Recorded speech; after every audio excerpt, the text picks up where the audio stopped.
The wind was dead now. No movement. No sound, only the heavy weight of dust hanging in the air like a fog.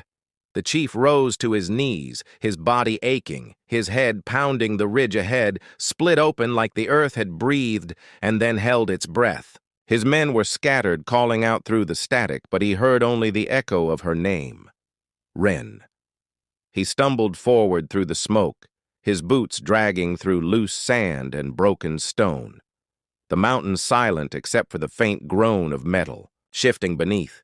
He reached the spot where she had stood moments before, the ground blackened and cracked, the air still shimmering with heat. Her rifle case lay half buried. The Barrett gone, he knelt, picking it up. The smell of oil and smoke clinging. To the leather it was still warm. Too warm. He turned it over his eyes, catching something scratched into the surface, a single line carved with a blade, 32-47 hold steady. He felt a chill crawl up his spine, those numbers again. The same distance, the same impossible truth. He looked out over the ridge where the light had burst from before. Now only darkness stretched beyond, but he could feel it, something alive beneath the calm, something waiting. His radio hissed the voice of his second calling, for extraction. No sign of Wren, no sign of movement. The chief hesitated. He knew the protocol, he should leave regroup report, but his gut told him she was still here somewhere. He told the team to fall back to the vehicles, then turned and headed, deeper into the ravine alone. The air grew colder as he descended the slope, the sand giving way to rock, each step echoing like a heartbeat in a tunnel. He passed the remains of the wrecked vehicles, now nothing more than twisted shadows in the faint moonlight. Then he saw it, a flicker of movement, a reflection deep inside the narrow pass. He raised his rifle, creeping closer, his breath shallow and slow. The reflection came from a cracked visor, a helmet lying beside a human form half buried in. The dust he knelt, brushing the dirt away, his hand freezing when he saw the name tag. Wren, he stared at it, heart hammering. No. It was too small, too light to be her. He looked closer, realizing the armor was old, faded, the fabric torn and scorched. This was one of hers, one of the team that never came back. He felt something under the body, a small metal device wedged beneath. He pulled it free. It was a recorder, scorched but intact. He wiped the dust away and hit the playback. The static filled, the silence. Then a voice came through, distorted, broken, but clear enough. We are pinned, coordinates locked. Taking the shot, say again. Taking the shot, and then a sound, a gunshot, deep, powerful, and then silence. The chief froze, listening to the timestamp. It matched the date of the lost mission 10 years ago. His pulse quickened as he played it again. The voice on the recording was not male. It was her Wren. She had been the one who made the call, the one who stayed behind to cover the retreat he felt. His throat tightened. She had saved them all, but at a cost. He pocketed the recorder and turned toward the deeper path, the wind whispering through the rocks now like voices carried on memory. He walked for what felt like hours until the path opened, into a cavern, its walls glimmering faintly under the moonlight filtering from cracks above. And there she was sitting on a rock rifle across her lap, her face half hidden by shadow. She did not look up as he approached. He stopped a few feet away, his voice low. "I thought you were gone." She smiled faintly. "Not gone, just here," she said, her tone calm, like nothing had happened. He asked what this place was, and she traced a line in the dust with her finger. This was where the shot was taken, she said, the real one. Not the story they tell. He frowned, trying to understand. She looked at him finally, her eyes reflecting the pale light. The truth is, the shot was never about distance. It was about choice. He stepped closer. What choice, she looked. Past him toward the dark ridge beyond. "I had 2 targets," she said, "one enemy and one of my own, my spotter. He had been compromised. He was feeding them. Our position command told me to hold my fire, but I saw him raise the signal. I had seconds I took. The shot 3,247 meters. The bullet went through him before the order reached me. The mountain kept his echo. She paused, her voice breaking. He was my brother. The chief felt the words hit him harder than any explosion. He tried to speak, but nothing came out. The silence between them, thick as the dust. She looked down again, her hand brushing the stock of the rifle. I kept coming back here, she said, to see if it still remembers him, and it does. That is why NORAD called. Me, they picked up his signal, repeating across frequencies like he never left the mountain, still asking for extraction, still waiting for a call that never came. The chief knelt beside her, the desert stretching out behind them endless. He wanted to tell her it was not her fault, but she shook her head before he could. I was the one who pulled the trigger, Chief, and sometimes when I pull it now, I still hear his voice counting down, range, wind, distance, like nothing changed, like we are still together. On that ridge, he saw tears, then just barely glinting in the dark. But she blinked them away, steady again, composed again. He asked her what she would do now. She looked up toward the horizon, the first light of dawn bleeding through the cracks of the ridge, and said the same thing I did, then hold steady. And she stood slinging the rifle over her shoulder, the rising sun cutting across her scars. The chief watched her walk toward the light, her figure fading into the heat like a mirage. He looked down at the recorder, still in his hand, pressed the button again, and for a moment through the static, he heard both their voices overlapping, one calling wind, one calling fire, then silence again, only the whisper of the desert breathing around him, as if the mountain itself was waiting for him to understand. And in that silence he realized she had not come here to fight. She had come here to make peace with the ghost that had carried her name through every bullet, every shot, every breath. The desert morning was pale and cold, the air sharp as glass. The chief stood where the ridge broke open, the sun crawling slow across the sand, the light catching the cracks in the rock like veins of fire. The wind moved softly now, carrying only the faint hum of old signals dying in the distance. He held the recorder in his hand, its metal warm from his grip, the voice of Wren echoing inside his head. Not gone, just here. He replayed the last seconds again, listening to the shot, to the silence. After, to the weight of something that refused to fade, he turned toward the mountain one last time, feeling the ache of what had been left behind. He knew the others would be waiting at the vehicles asking what had happened, what he had found. But words felt too small for what the desert held, too fragile for what he had seen. He looked at the sand where her footprints had been half buried now by wind, but still visible, leading toward the far ridge, where the light burned bright and distant, like the memory of her still walking toward a place beyond reach. He moved slowly through the wreckage, each piece of metal catching the light like fragments of time. The insignia of her lost team faded, but clear enough to see the mark of service that no longer existed in any file. He passed one of the old helmets lying open inside it. The reflection of sky, a perfect circle of pale blue, and for a moment he thought he saw her face there, calm, determined, unbroken. He blinked, and it was gone, replaced by dust and the shadow of his own reflection. When he reached the slope, the radio came alive again. Static first, then command asking for confirmation extraction.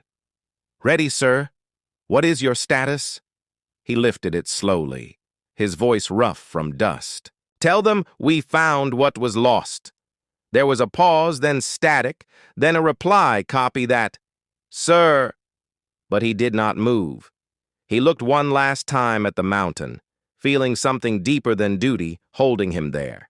He knelt, placed the recorder on the ground. Beside the old insignia, pressed the play button and let the sound fill the air. The shot rang out once more, rolling across the desert, and for a heartbeat, it felt like everything was still again. Like time itself paused to listen. The voice that followed was hers, range 3247, hold steady, and then silence, the kind that holds truth inside it. He stood again, and as he turned away, The wind caught the sound, carried it across the dunes until it disappeared into the rising sun. He walked, for hours, back toward the vehicles, his men waiting by the Humvee faces, drawn, tired eyes searching for answers he gave none. They loaded the gear. The engines growled to life, dust rising behind the tires as they rolled away from the mountain. The chief sat in silence, staring out the window. The ridge growing smaller behind him, but the feeling in his chest heavier with every mile he thought of her again, of the steadiness in her hands, the calm in her breath, the quiet in her eyes, when the world fell apart. Halfway across the valley, the static on the radio flickered again, faint but distinct, a whisper of sound that froze him. Wren's voice, soft, almost hidden under the noise. Chief range, clear target confirmed. He reached for the dial, turning the volume higher, but the voice faded, replaced by the hum of interference. He sat back, heart-pounding eyes locked on the horizon. Maybe it was just a signal echo. Maybe it was memory playing tricks. But he wanted to believe she was still, out there somewhere beyond the range of sound, still holding steady. When they reached base, command was waiting, questions lined up, faces tight with authority. They asked for reports, coordinates, logs, weapon data. He gave them only half of it, keeping the recorder and her name for himself. He knew what they would do if they had it. They would erase it, file it away, bury it under red stamps and locked archives like they had before. He left the debrief early, walking out into the open field.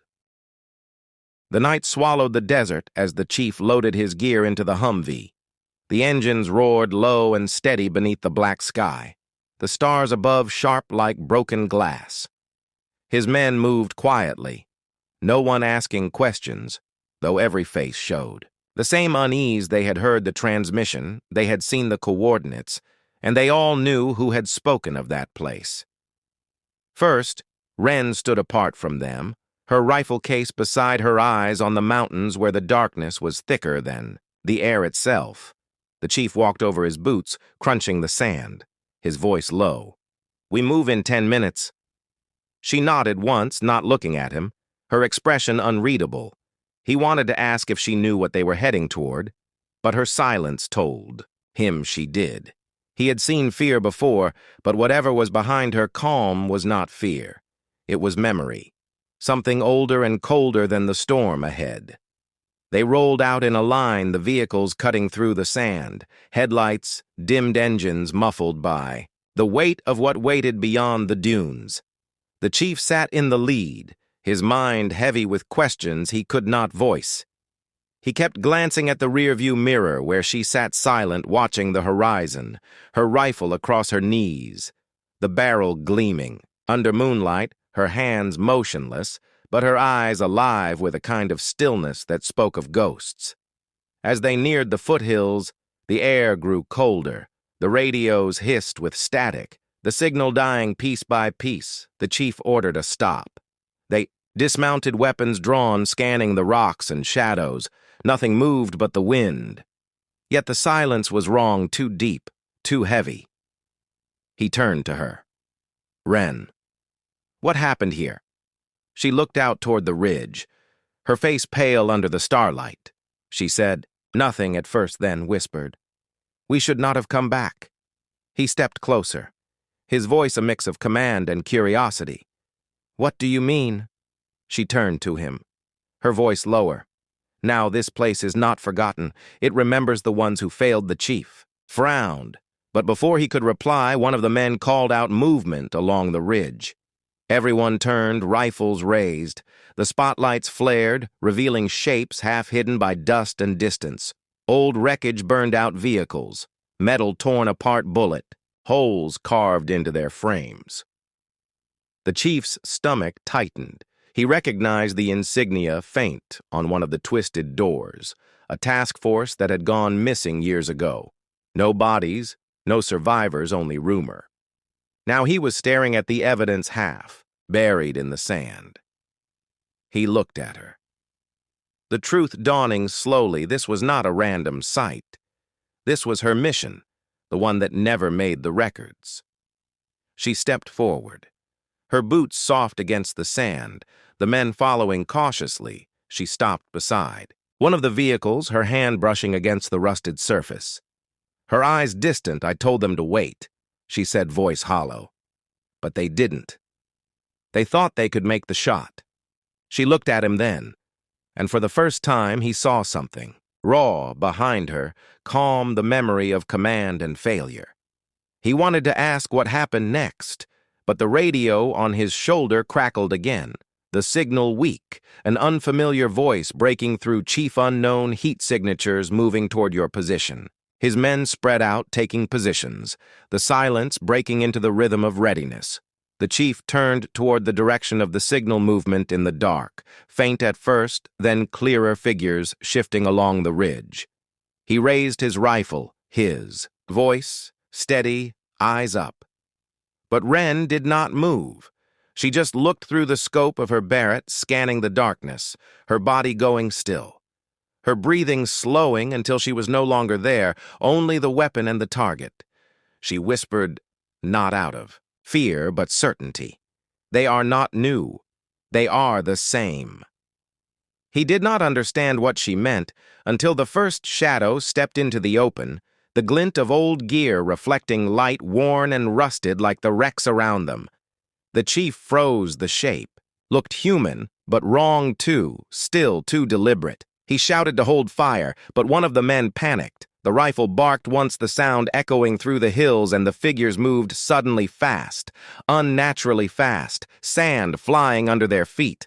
Gunfire erupted the ridge, flashing with muzzle light. The chief ducked behind cover, shouting commands, his men firing into the dark through it all. She remained prone behind her rifle, calm, her voice cutting through the chaos. Target acquired. The Barrett thundered. Once, twice, 3 times each round, hitting with brutal precision, each impact dropping a shadow that seemed to dissolve back into dust. She kept firing, her focus absolute, until the sound faded and only the wind remained. The men held their breath. The desert silent again. The chief moved toward her, calling out, but she was still staring through her scope, eyes distant, her voice quiet. Those were my men. She said. He froze, confusion and disbelief colliding. What do you mean? She turned to him.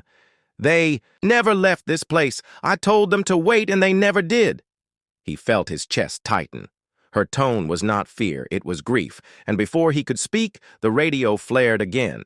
Command to Chief Unknown Energy Spike detected within 1 mile of your coordinates. Evac immediately, repeat. Evac immediately.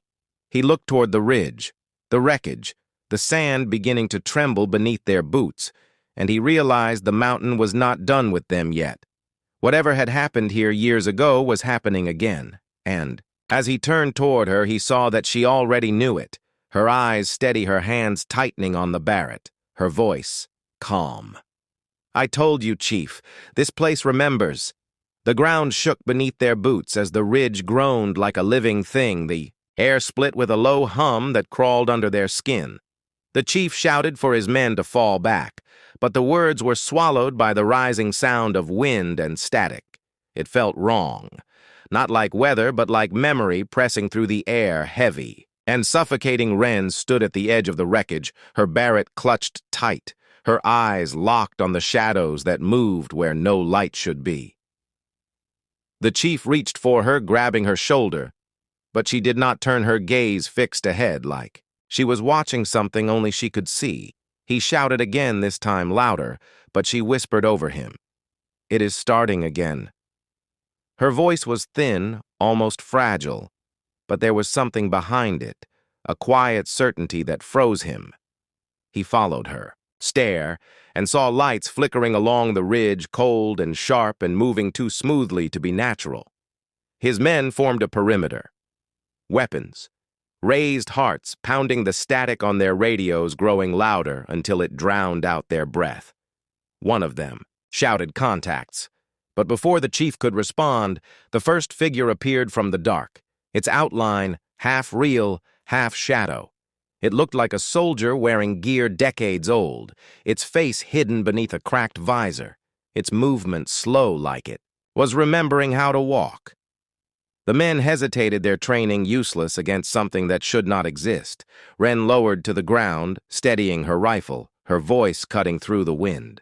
"Stay still," she whispered. The chief crouched beside her. His heart hammering. He had faced ambushes, explosions, insurgents, but never anything that made the air itself feel haunted. She adjusted her scope, her breathing shallow and slow. The wind shifted, carrying a sound, faint but clear, a voice repeating, over and over in broken static coordinates, the same numbers that had brought them here. He realized then they were not hearing ghosts. They were hearing a transmission from the past, an echo caught in whatever force hung over this place. Wren fired. The Barrett roared, the shockwave cutting through the night. The shadow figure collapsed, but instead of falling, it scattered like smoke blown apart by the wind. Another shape appeared behind it, then another. The chief ordered suppressive fire. His men opened up bullets, carving trails through the dust and dark, but the figures kept moving. Wren fired again. Each shot timed perfectly. One breath, one trigger, one target. Her focus absolute. The chief shouted between bursts, "Who are they? What is this?" She answered without looking back. "They are what is left of failure, and I made them." He stared at her words, hanging in the chaos. "What do you mean?" She took another shot, then said quietly, "I called the strike 10 years ago. They never got out." "I did. That." The chief felt his stomach twist. The missing task force. The classified mission. It all came crashing together. Her silence, her scars, her impossible skill. She was the only survivor, not by chance, but by punishment. She had carried that memory all these years, and now the mountain had brought it back. He wanted to speak, but she fired again. The last round echoing through the hills until there was nothing left but ringing silence. The dust settled. The wind slowed the air, heavy with the smell of burnt sand. Her rifle empty. She stood slowly, her eyes still locked on the ridge. The figures were gone, but the sense of watching remained. She turned to the chief, her voice flat. "It is never over here." He stepped closer, ready to tell her it was over. But before he could, the earth beneath them trembled again. A low grinding sound rising from below, from beneath the wreckage. Something shifted, metal screeching against rock. A buried vehicle torn open by unseen force. The headlights flickered, weakly, then died. The chief motioned for his men to hold position, but Wren walked toward it without hesitation. He shouted after her, but she did not stop. She reached the twisted frame, leaned inside, and pulled something out, a battered rangefinder. Its glass cracked, its casing scorched. She held it up, the numbers on the screen flickering 3247 meters. The chief felt his pulse quicken. That was the record, the one they whispered about in special operations circles, the impossible shot made in a storm on a mountain no one could identify. He realized it had been here, this place, this moment, her mission, her kill. She looked at the rangefinder, her expression unreadable. That was the distance. She said, her voice soft, that was the sheesh. The range stretched out under the burning desert sun, the smell of gunpowder hanging in the air like a challenge. The SEAL chief stood at the edge of the platform. His arms crossed his shadow, long against the dirt. He had seen hundreds of shooters. Hundreds of soldiers claimed to be the best, and every one of them eventually showed weakness. But today, something caught his eye. A woman's small-framed, calm expression moving with a quiet precision that unsettled the noise around her. She lifted the Barrett 50. With practiced ease, the heavy rifle resting across her shoulder like it belonged there. Her hair tied back, her eyes hidden beneath the brim of a cap. The chief frowned, watching her through narrowed eyes, thinking she was another visitor, another civilian looking for attention. She adjusted the bipod. Her movements, deliberate, confident, not one wasted motion, and yet she had said nothing since she walked in silence, like she belonged to the rifle, not to the range. The men around the Chief laughed low and careless, betting under their breath how long before the recoil threw her back, but he stayed silent, curious. Despite himself, she lowered herself to the ground, cheek pressed to the stock, the desert heat shimmering around her. Barrel, steady breath, slow. The chief noticed something. Then, something small but sharp, the way her finger lingered near the trigger. The exact angle of her elbow he had seen it before in people who had spent years behind a scope. She squeezed off. The first shot, the Barrett roared across the desert, a wave of sound that made even the laughter stop. The round hit metal, somewhere far down-range dust exploding into a haze. The chief raised an eyebrow. The second shot followed faster than the first, then a third, each one cleaner than the last. The spotter beside her lifted his binoculars, then froze, not speaking, just lowering the lens with eyes wide. The chief stepped forward, his curiosity turning to something else now, something colder. The woman stood brushing sand from her gloves. Her expression unchanged. She had fired 3 rounds in silence and hit each one. The chief asked her where she learned to shoot like that. She simply said practice, her voice low calm, like someone stating a fact, not seeking praise. He watched her walk toward the ammo case. Her steps measured each one, the same rhythm he noticed faint scars along her wrist lines that told stories without words. He wondered what kind of practice left marks like that, he asked. For her name, she hesitated, then answered, "Call me Wren." The name fell strange and deliberate, like it was not the first time she had used it and not the name she was born with. When the others returned to their drills, the chief stayed watching her. Line up another shot, this time farther? He realized she was testing the range beyond their markers, the kind of distance only advanced snipers ever touched. Her breath slowed again. The trigger pulled. The round vanished into the horizon, the sound. Echoing off stone seconds later, the faint ring of impact came back so distant it sounded unreal. The chief's pulse quickened. He turned to the spotter again. What distance was that? He asked. The spotter hesitated, his voice barely above a whisper. Over 3,000 meters, sir. The chief's breath caught for a moment. He thought he misheard. 3,000 meters impossible on this wind. Not with a 50, not from here, but the target had been hit. Clean Wren stood, her silhouette sharp against the setting sun, her hands steady as if the weight of the weapon meant nothing. The chief felt something he had not felt in years, a mix of doubt and respect. He had seen the best snipers in combat, and none had handled a Barrett like that without effort, without fear. He called to her, asking where she had learned to make that shot. Her eyes met his, and for the first time he saw something behind them, something dark like memory and loss. She said, "I did not learn it. I remembered it."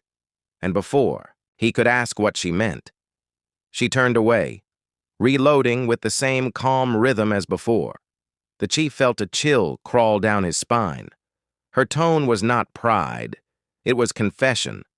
He realized then that whoever this woman was, she was no ordinary shooter. And her skill was not something trained. It was something forged, something earned through silence and blood. He stepped closer, meaning to ask more. But then the radio on his belt crackled, a voice coming through, uncertain, urgent. "Chief Command wants a report on her now." He looked back at her just as she took aim again, her eye through the scope, her finger resting near the trigger, her voice a whisper. Only the wind could hear. "You will not believe where I learned to aim." And as the next round cracked, through the desert air, the chief knew something deeper was coming. Something hidden in her past that even the silence of the range could not bury.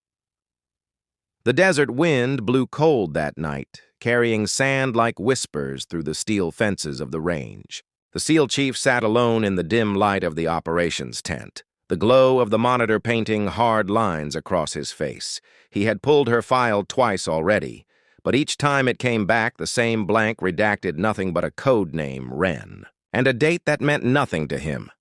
The more he tried to dig, the more resistance he found. It was as if she did not exist, And yet she was there in front of him that day. Calm, quiet, with a trigger hand too steady to belong to chance. He leaned back, in his chair, staring at the silent terminal, remembering the sound of that last shot, how it cracked through the heat like thunder, how the impact came seconds later, too far, too precise to be possible. She had hit a target beyond their farthest markers, a distance even their best snipers called unreachable, and yet she had done it without a sound, without a hint of struggle. The chief had seen soldiers break from lesser challenges, but she seemed untouched, as if she was built for it. Outside the tent, her shadow moved across the sand. He saw her from the corner of his eye standing under the floodlight, checking her weapon again. Her motions slow, deliberate, the barrel gleaming under the dull yellow light. She was alone, but not restless. It was the calm of someone who had lived with waiting, someone who had learned patience from necessity. He wondered what memory lived in that silence. He called her name, and she looked up only once before returning to her work. He asked how long she had been. "Shooting," she answered, "since before I could remember." Then said nothing more. He wanted to ask about the distance, about that impossible shot. But something in her tone held him back. There was weight in her words, a kind of gravity that made questions feel smaller than answers. Later that night, he walked to the edge of the range where the targets disappeared into darkness, the sound of the wind hollow through the metal stands. He thought of the spotter's voice. 3,240. 7 meters. It repeated in his head like a riddle he had tried to ignore but could not. Every sniper on record had limits. Wind drag, bullet drop. Even the best could not cut through those numbers. Yet she had done it as if the laws of physics bent. Out of respect. He turned toward the base lights in the distance and saw her again walking along the fence, her steps quiet, her figure blending into the dark like she was made for shadows. He called to her, but she did not stop, only lifted her gaze toward the mountains far beyond the range and said softly, "That is where it happened," before walking away. He stood there, unable to move, her voice echoing against the wind. Not here, but there. He did not know what she meant, but he knew it was no metaphor. Back, in the command tent, he found an old contact in intelligence, one of the few he trusted. He sent a coded message asking for records, any mention of a sniper call sign. Ren, any operation near the mountain, coordinates east of the base. The reply came. An hour later, short classified clearance denied, and beneath that one sentence handwritten, "Stay out of this." The chief sat in silence, staring at those words. The walls seemed to hum with it. He had been told to stay out before, and every time it meant there was something worth finding. He turned the screen off, grabbed his gear, and stepped outside, the cold night wrapping around him, the moon low over the desert. He saw the hangar light still on. She was there again, same posture, same calm. He approached, quietly. She was cleaning her rifle, every motion smooth her eyes, focused, as if the world outside the weapon did not exist. He asked her what she meant by the mountain. She paused, her hands still on the barrel. Then she said, "You ever see a target drop?" Before the shot reached it. He frowned. "What do you mean?" She looked at him. Then at the sand, her voice quiet. "Sometimes the bullet is not what kills them. Sometimes it is what comes before." He wanted to press her, wanted to demand the truth, but the look in her eyes made him stop. They were not defiant, not proud. They were tired, heavy with memory. She stood slowly, placed the rifle back into its case, and said, "You should not ask questions about the mountains, Chief. Not unless you want to go there yourself." Felt a chill. Despite the desert heat, there was something in her tone that sounded less like warning and more like promise. He watched her walk out of the hangar, the shadows swallowing her figure until she was gone. The wind howled through the open doors like a voice whispering a story he was not yet meant to hear. And when the radio cracked to life moments later, the voice on the other end was not one he recognized. It said, "Chief Command orders immediate readiness, unknown threat approaching." From the east sector coordinates near the mountains, he froze the mountains. She had mentioned the place. She said it happened, and before he could respond, the line went dead.